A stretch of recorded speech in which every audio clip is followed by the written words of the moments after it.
So we continue our 3-week series on who are you going to walk with in 2026? That's a question.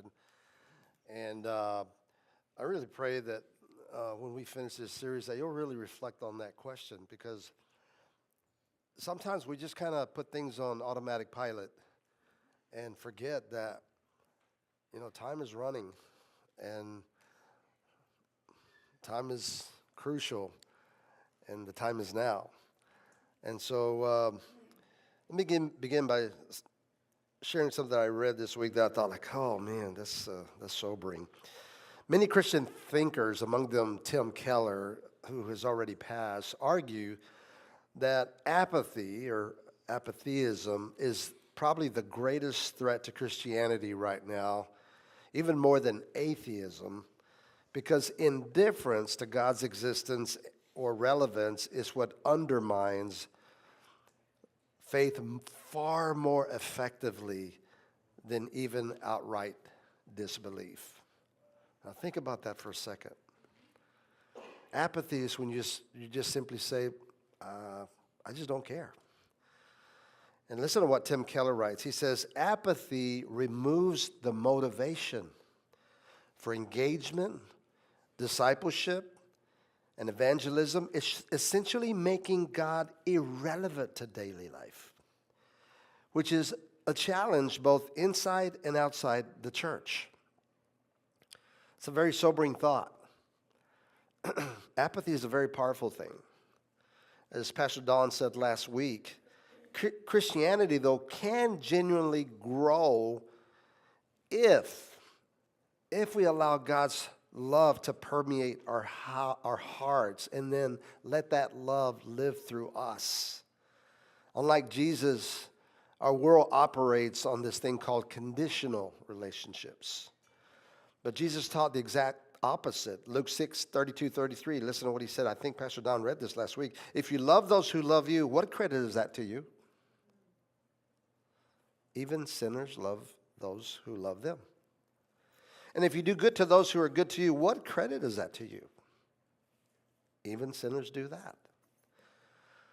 So Jesus was different. Jesus was the greatest disciple maker in history for one simple reason. He disarmed people by simply loving them. That's it. He loved them regardless. He loved them unconditionally. He was set on loving anybody and everybody. Some were grateful, some were not. So I want to begin today by looking at Jesus' example. Jesus was an intentional and relational disciple-making person, and so we should look to him as the model. How did he do it? I like what John Ortberg says about the description of a love relationship. He says, this kind of relationship is to be fully known and fully loved. Because you see, that is the most healing gift one human being can give another. For our 34th anniversary, I had the opportunity to put some thoughts together and essentially have somebody write a song with my thoughts and my memories. And in there, I included a phrase, fully loved and fully known, because that is how I feel about Nellie towards me. But where did she get it? From somebody that has fully loved and fully known her. You see, all of us have been fully known and fully loved, but it never was meant to stop there.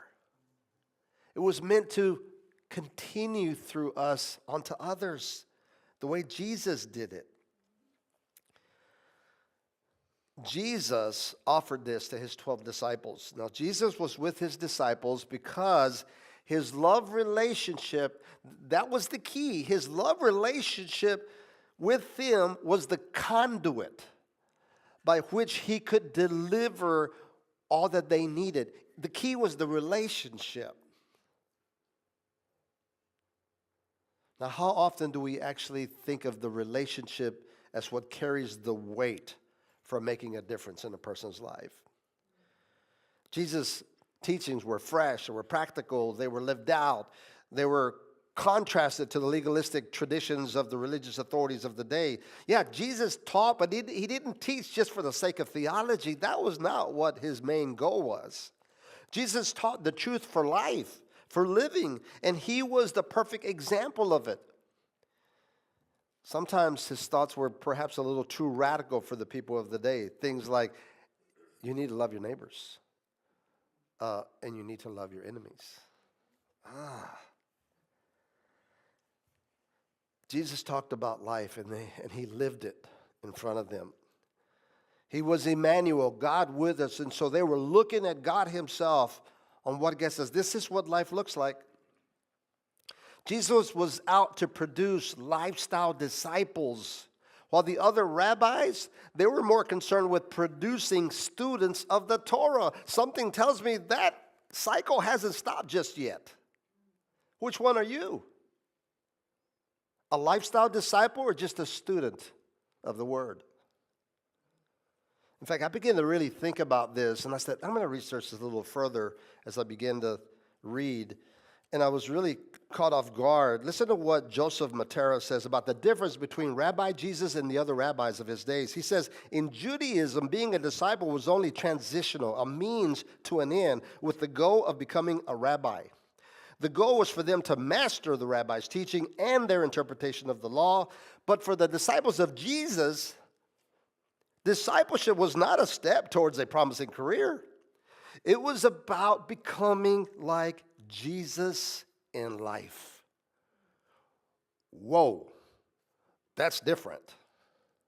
In fact, Edward Cherie further explained, to follow Jesus as a rabbi meant living with the rabbi, sharing life with the rabbi, taking part in the rabbi's whole way of life. A rabbi's life was meant to be a living example of someone shaped by God's truth. The disciples, therefore, studied, check this out, not just the text of the Scripture, but also the text of the rabbi's life. That's an eye-opener. The rabbis who considered themselves lonely, when they have a sinful person walking close by, they would go around them. Rabbi Jesus was drawn to them. He sat with them. He talked to them. He walked with them. What a difference. Think about it. The disciples are walking with Jesus. They're witnessing how Jesus does life day in, day out for 3 years. How much were the disciples influenced by his example? Something tells me a lot, as imperfect as they were. So for Jesus' disciples, it wasn't just about learning the teacher's teaching. Hear me out. It wasn't about learning the teacher's teaching. What was it about? It was about mastering the teacher's way of life.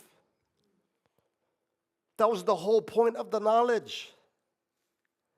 Jesus' disciples were studying the teacher's life, how Jesus lived out in relationship with God day in, day out. They saw Jesus' miracles of healing and resurrection. Yes, they did. And it confirmed who he was, and he met some needs. But they saw a whole lot more than that.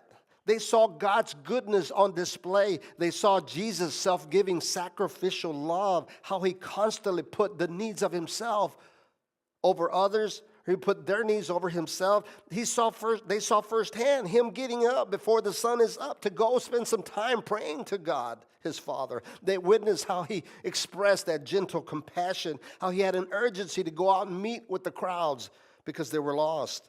They saw how he treated them with dignity. They saw how he carefully listened to them and caringly, how he humbly served the people and the poor, how he handled misunderstanding, mistreatment, disrespect, rejection, how willingly he was to forgive those who did him wrong, how he overcame temptation, how he handled some dangerous situations, how he made choices, how he befriended people, how he debated his opponents, how he dialogued and had some interesting discussions with his disciples, how he engaged their minds and their hearts and their hands. They saw all this. They saw him in every kind of inconceivable situation. They were looking at life in real time because they were looking at God himself through Jesus. And it was influencing them. They weren't perfect, elite, studious Jews like all the other rabbis had. They were a ragtag, misfit kind of group. What do they know? Nothing. And yet Jesus said, that's exactly the kind of group that might be willing to listen and learn from me. Wow. You see, I think that Jesus was rubbing off on them. Being a disciple, a life apprentice of Jesus, entails a lot more than simply saying and believing the right things. It's an entire way of life. Oh, what a difference. It's ultimately Jesus' way of life transforming them. And they are eyewitnesses as it's unfolding in front of them. Jesus himself said in Luke chapter 6, verse 40, a disciple is not above his teacher, but everyone, when he is fully trained, will be like his teacher. Jesus was making life apprentices by showing them how he did life. Without a relationship with them, he would have just been like all the other rabbis, passing on some information. But no, he actually wanted to experience life with them so they could know without a shadow of a doubt, this is what it looks like. This is how it's done. Let me show you. Jesus may have preached to the masses, but he wasn't really interested in mass production.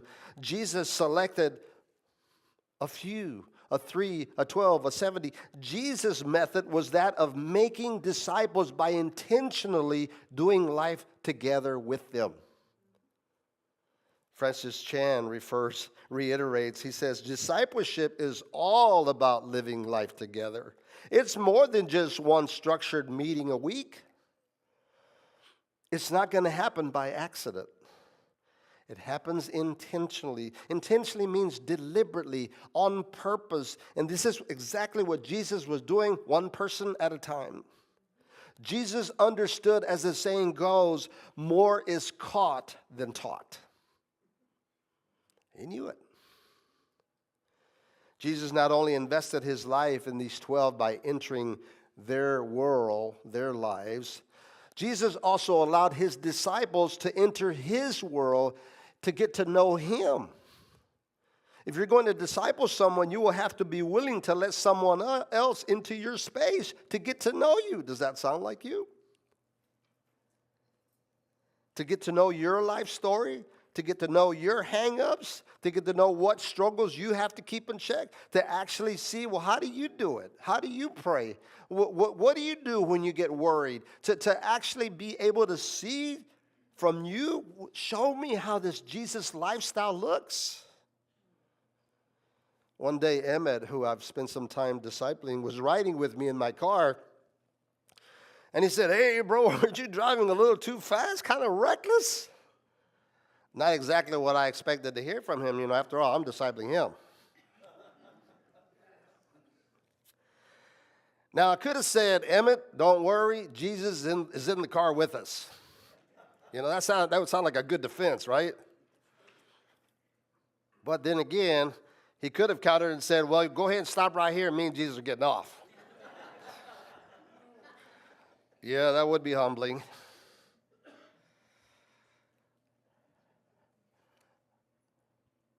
Following Jesus as an apprentice of life means I'm willing to be an open book for somebody else. As imperfect as I may be, because Jesus modeled transparency and authenticity, he was not ashamed to show how he felt. Jesus got angry at the temple. He did. Jesus wept openly, publicly. Now, y'all might give Don a hard time because oh, yeah, he's always crying up there. Right? It's a good thing I'm not preaching an offer. You'd find out, like, man, he's a crybaby too. Oh, what kind of leaders we got here? You see, in the secular culture, crying is perceived as a weakness. It doesn't fit into the ego, right? Macho thing. But in the spiritual culture, crying is actually a strength. Did you know that? So now you know, Pastor Don and I and my secret are out. We're just following the greatest disciple maker in the world. That's all we're doing. See, there are times when Jesus was in emotional pain, and he actually told his disciples, look at what he said in John 12:27. He said, now my soul is troubled, and what shall I say? Father, save me from this hour. No. It was for this reason I came to this hour. Oh. Wow. Man. What an example. You see, we can complain about our hardships, or we can meet God in the middle of our storms and say, God, just like Jesus, meet me here and help me through this. And then share that with somebody else, because there's a good chance they're going through some storms too. Jesus was in distress, and they got to see how Jesus suffered well. That's what they got to see. The Hebrew writer tells us that Jesus was just as real as any one of us. Hebrews 5:7. In the days of his flesh, Jesus offered prayers and supplications with, with loud cries and tears to him who was able to save him from death, and he was heard because of his reverence. Does that sound like your prayer life?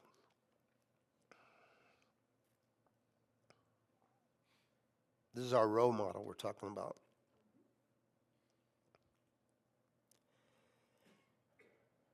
God hears broken hearts. And death could not keep Jesus in the ground past 3 days. God answered. Jesus felt pain and fear in the garden the night before his crucifixion. He's facing the reality of what's about to go down the next day: abandonment, torture, horrific death. Jesus also showed disappointment. Matthew 11:20 reads, Jesus began to denounce the towns in which most of his miracles had been performed because they did not repent. Think there was some disappointment there? Jesus was as real as a person as we are. He was tempted in every way, but never gave in. He was discouraged. He was challenged, but he never quit. He endured the opposition. He was transparent about his disciple-making process. He was honest in communicating with his disciples that following him could even cost them their lives as well.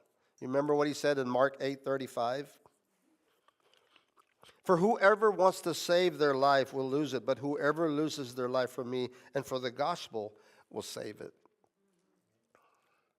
Aside Judas and John, the other 10 disciples did literally give up their lives for Jesus. Do you really think that when they died, they said, oh man, I'm a victim too? I don't think so. Think about how many people are being persecuted right now around the world, more than ever before in history. Christians. Do you think if we ask them, hey, looks like you're gonna be a martyr for Jesus. Do you regret this? Do you consider yourself a victim? I don't think any of them would say yes.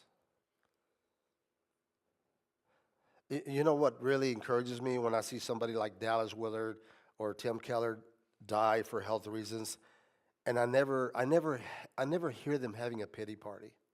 I never hear them saying like, oh, poor me, because, look, after all, I've done so much for God. Like, you never hear that kind of dialogue.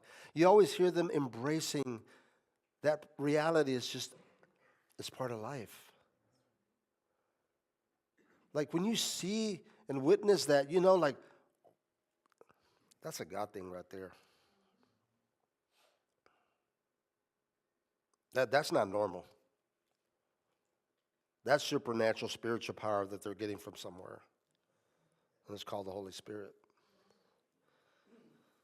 Perhaps you've heard that recently another very popular Christian author has resigned from public ministry due to a moral failure. The discovery he had been in an affair for outside of marriage for 8 years. But listen to what Dallas Willard said many years ago about the Christian life without discipleship. It doesn't matter who you are. He said, non-discipleship is the elephant in the church. It is not the many moral failures, the financial abuses, or amazing general similarity between Christians and non-Christians. These are only the effects of the underlying problem. In psychology, they call the elephant in the room what people already know, but nobody wants to talk about. You see, the real problem is not the behavioral sin. The problem is not being honest with Jesus about what's going on in your heart, where the root of the problem exists. And Jesus is saying, I can do something with that. But he's not going to force his love on anybody. He'll patiently wait. And so if you're going to make a disciple, you have to be a disciple to make a disciple. But it begs the question, am I clear on what a disciple is? Let's just look at one verse, Matthew 4:19. It reads, Jesus said, and he said to them, follow me, and I will make you fishers of men. 3 observations from this verse. But notice also, Jesus would never ask us to do something that he wasn't willing to do himself. Jesus' example, first of all, just a Jesus lifestyle disciple is someone who follows Jesus. I didn't say someone that goes to church, someone who grew up in the church, someone who teaches the Bible. No, Jesus says a disciple is someone who follows me. It's a personal relationship. It's a love relationship. Notice Jesus' example in John 5:19. Jesus said to them, truly, truly, I say to you, the Son can do nothing of his own accord, but only what he sees the Father doing. For whatever the Father does, that the Son does likewise. You see, Jesus is the model that he too had to follow his Father. He too had to depend on his Father for directions on God's will. He too was following the Father. And what does he expect of us? The very exact same thing. What does he say to his disciples? John 15:5. I am the vine, you are the branches. Whoever abides in me and I in him, he it is that bear much fruit. For apart from me, you can do nothing. Pastor Don read this last week. In other words, if I want to do anything for God, I better make sure that I'm intimately connected with him so that it's him who's calling the shots. Because otherwise, I'm going to run out of gas. Because I'm on my own. Otherwise, I'm running on my own power. It's got to be about what he wants. As a result of my intimate connection with him, everything flows from him. Jesus also said, like Luke 9:23, and he said to all, if anyone would come after me, let him deny himself and take up his cross daily and follow me. You know this verse. You see, Jesus was telling us up front, if you're not willing to pay the price of his invitation to follow him, then you're not ready to follow him. It's not easy. It's a daily commitment. You have to deny yourself. You have to say, is it my will or God's will? I have to decide it's God's will instead. There's a price tag. Carrying a cross meant death. That's what it means, death to self, and living for Christ instead. Now, I like what Dietrich Bonhoeffer said. He said, salvation is free, but discipleship will cost you your life. Let me paraphrase that.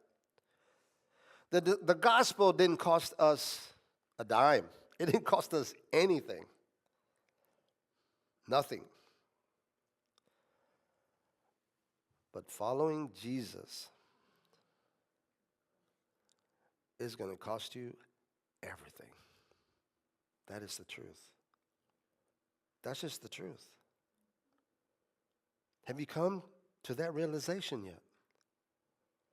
You can't have one without the other. The gospel is part of a package. When you accept Jesus as your Lord and Savior, you get the whole package. In Tex-Mex, you would say you get the whole enchilada. Okay, when you go to the restaurant, nobody says, give me half an enchilada. No, I want the whole enchilada. You see, you can't accept the gospel without following him in obedience. They come together. The gospel is the gift from God. Faith to obedience is the response to the gift. It's bigger than just following Jesus to the church on Sunday. It's following Jesus full-time, 24/7. It's a love relationship that affects your entire life. You see, because Jesus is offering you the best version of you that there is in the world, but he can't do it unless you give it fully to him. I mean, I really like some of these late football players. They're in the playoffs. They're talking about, if you play for my team players, they know it's sacrifice. They know it's discipline. They know it's focus. Like, I'm going like, man, are these Christian coaches or what? It sounds like they're talking discipleship. And then you see the results and you go like, whoa, that must really work. Jesus is the master. He's the model. He already knows that's the way it works. If Jesus is not leading you, it means someone else is. It might be you. It might be a friend. It might be the crowd. But Jesus tells you up front, there's only room for one, and that's me. He's clear cut. Otherwise, he says, hey, don't bother following me yet. You're not ready.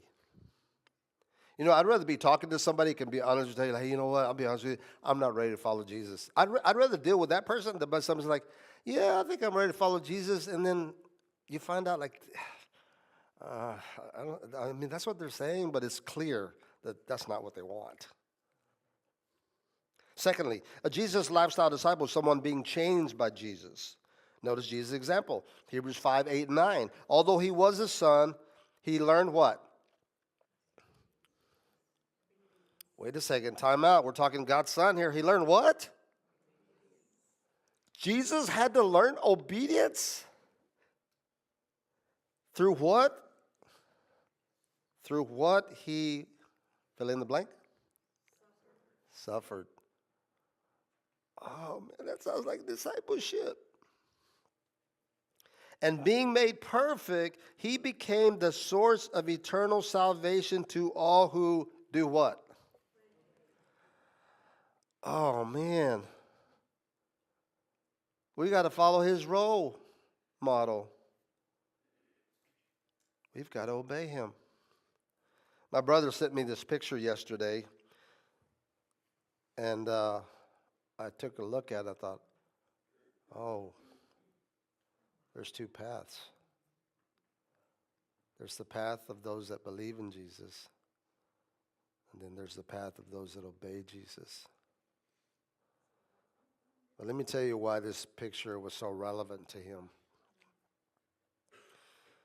We both grew up in the same Christian home. But most of his life, he was on the, oh yeah, I believe in God. Yeah, I believe with everything. Everything's true. He just didn't obey it. Until recently, when his wife died, who was a Christian.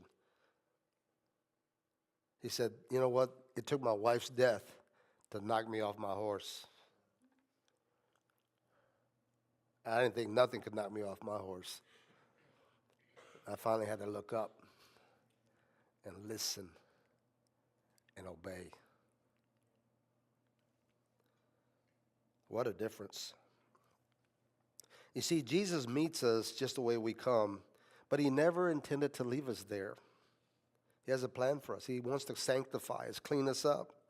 I like what Christopher Yuan said. Biblical change is not the absence of struggles, but the freedom to choose holiness in the midst of our struggles. I don't come to Jesus because I got my act together. Nobody ever has their act together. I come to Jesus because I need him to help me get my act together. But I have to admit, I'm struggling with this, I'm wrestling with that. If Jesus didn't get a free go pass on obedience, what makes me think I should? Philippians 12, 1:27. Paul writes to the Christians, he says, above all, you must live as citizens of heaven, even though you're on the earth, conducting yourselves in a manner worthy of the good news about Christ. In other words, live worthy of the gospel. If I follow Jesus, it's because I'm willing to be shaped and developed by the stuff of life too. I like what David Platt said. Jesus has not given us options to consider. He has given us commands to obey. Huge difference. When you're in the military, you don't have the option to say, hey, Captain, look, I was just thinking I'm going to sleep in an extra hour. Yeah, I wouldn't say that, because that ain't going to happen, right? Rudy tells me that his dog was a big handful until he sent that dog to obedience school. And you know what happened? That rebellious, stubborn dog became a Christian. Is that the same dog? He's not eating your shoes anymore? He's not biting the curtains? What in the world happened to that dog? With a little wisdom, I sent him to obedience school. Well, that obedience stuff really works. I mean, if his dog didn't get a free pass, again, what makes us think, like, nah, I'm good. I can handle this. No, he ain't. It ain't going to happen. Obedience is practicing the truth. And it takes practice. It doesn't happen overnight. But you keep doing it long enough, you start looking like Jesus. Christ-likeness becomes part of your nature. We're not really hanging out with Jesus unless we're working out with Jesus. You get what I'm saying here? Francis Chan said, making disciples is all about seeing people transformed by the power of the gospel. If you want to see that happen in others, you first need to experience such transformation yourself. You can't lead others in what you yourself don't know. You can't show others on what you yourself aren't doing. You got to lead yourself. Because when you do that, people will say, like, hey, how did you do that? Hey, you think that could work for me? Could you show me how to do that? Because they see the fruit of God's word played out, and they want the same. Jesus is offering you, again, the best version of yourself, but it's not going to happen unless you become a life practitioner of what the coach, Jesus, says works.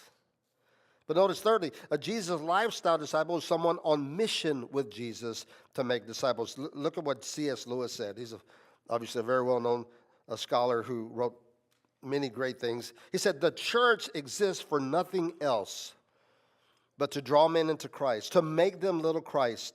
If they're not doing that,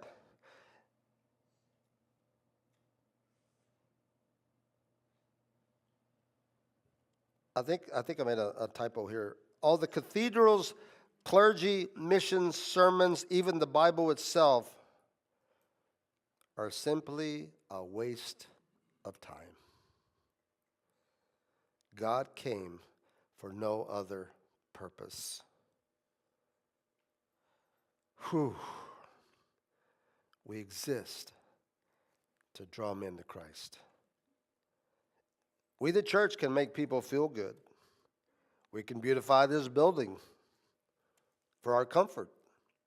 We can offer great Sunday morning services for people who come every Sunday. None of these things are inherently bad.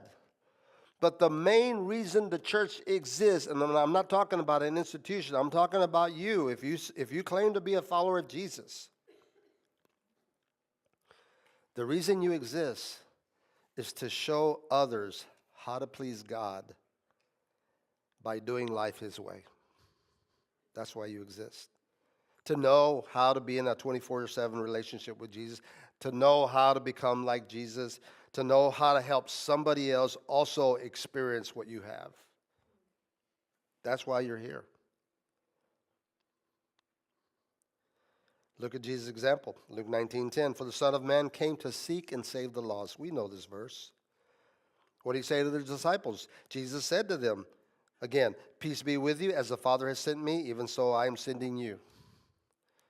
Dietrich Bonhoeffer, who was a pastor during Hitler's time, stated the following: nothing can be more cruel than that leniency which abandons others to their sin. Sounds like apathy to me. Sounds like indifference. Thank God that he did not meet us with apathy and indifference. He loved us and he did something about it. As his disciples, we too are compelled to finish what God has started. We're called to fight for our children, for our grandchildren, for our coworkers, for our neighbors, for complete strangers. Now, your biggest challenge most likely is going to be busyness or laziness. That's where the challenge lies. You're either too distracted because you've got too much on your plate, or you're too comfortable and content because, I don't want to do anything. But if I'm going to follow Jesus and have an intentional and relational disciple-making approach to life,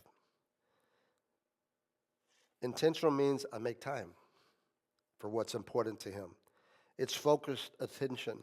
And you do it persistently, and you practice it consistently, and eventually it becomes a habit. Jesus told him in Mark 5:19, after he told a guy after he had healed him from being demon-possessed, this is what he said. The guy wants to go with Jesus and say, no, I got a better plan. Go home to your own people and tell them how much the Lord has done for you and how he has had mercy on you. If God has done anything for you and he's making any difference in your life, who are you sharing that with?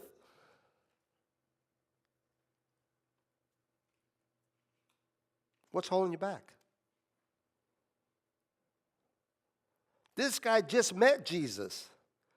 And already Jesus says, go and tell your whole town what Jesus did for you.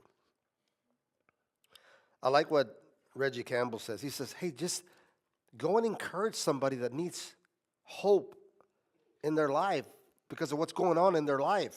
Listen to what he says. This is what he recommends we do. The best disciple-making processes start with the life situations people face. They surface issues and feelings we experience in life. They bring truth from God's word to the specific situation, explaining the answer and how to live it out. People don't buy solutions to problems they don't have.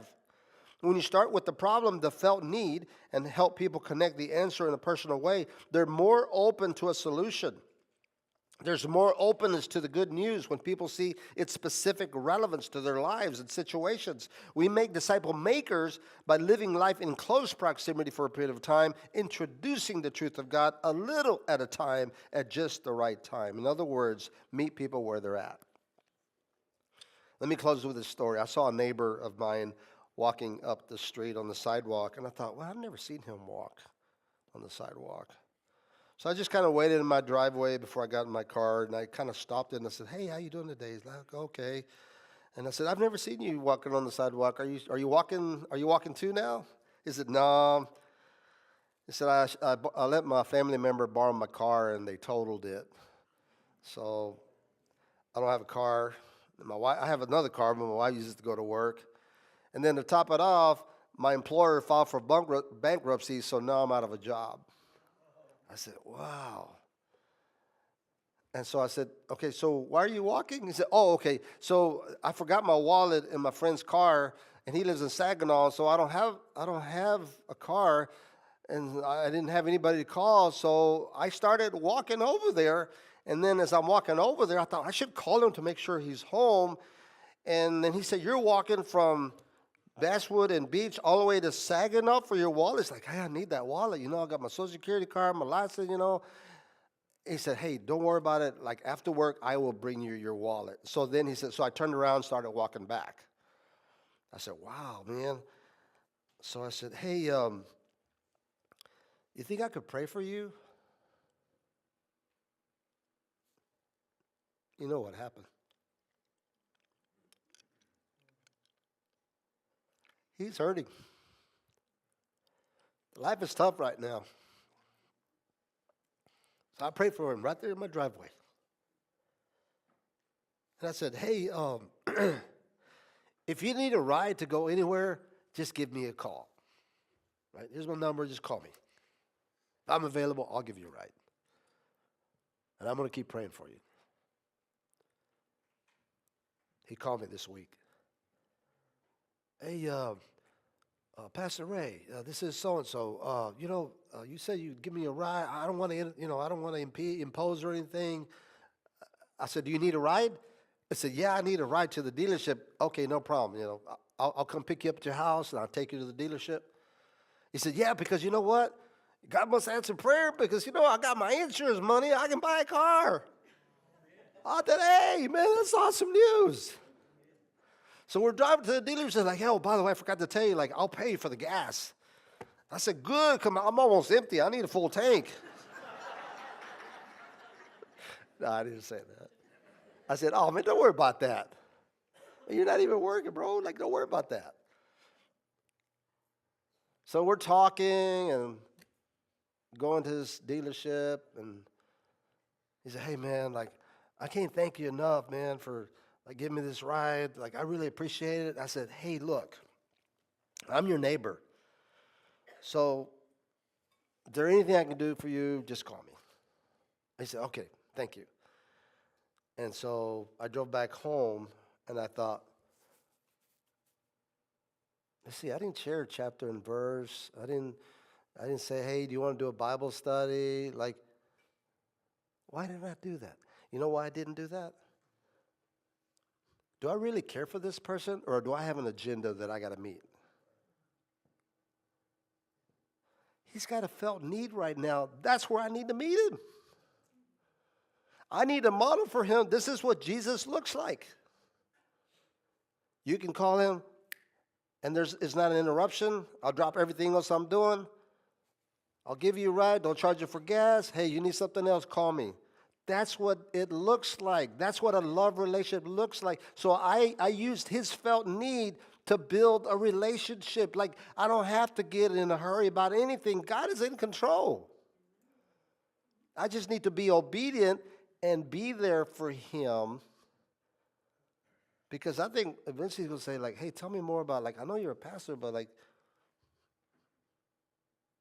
you got to build a relationship.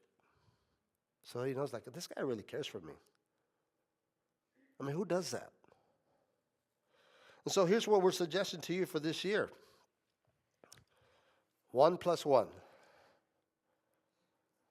1, lead yourself. Lead yourself. Because if that's not happening, you're not going to get to the other one. But once you decide, I'm going to lead myself, then you start praying, God, just give me one person that I could be Jesus to, that I could model Jesus for. Just give me one person. I don't need 50. I don't need 100. I just need one person. And if you'll send that one person to me, I'll follow through. Maybe you already have that one person. You just haven't taken advantage. Because here's what's going to happen. If you become intentional with that person and you start building that love relationship, they're going to find out who else is doing this with me? That they want to know me. That they're letting me get to know them. And they're pretty accepting. I think they really like me, even though I'm not a Christian. You see, that's how God really works. Because it's not about bringing them to the church. It's about introducing them to Jesus. And if you're the church, and you are, the church has already arrived. And they're having an encounter with the church. That's you. That's all of us. Let's pray.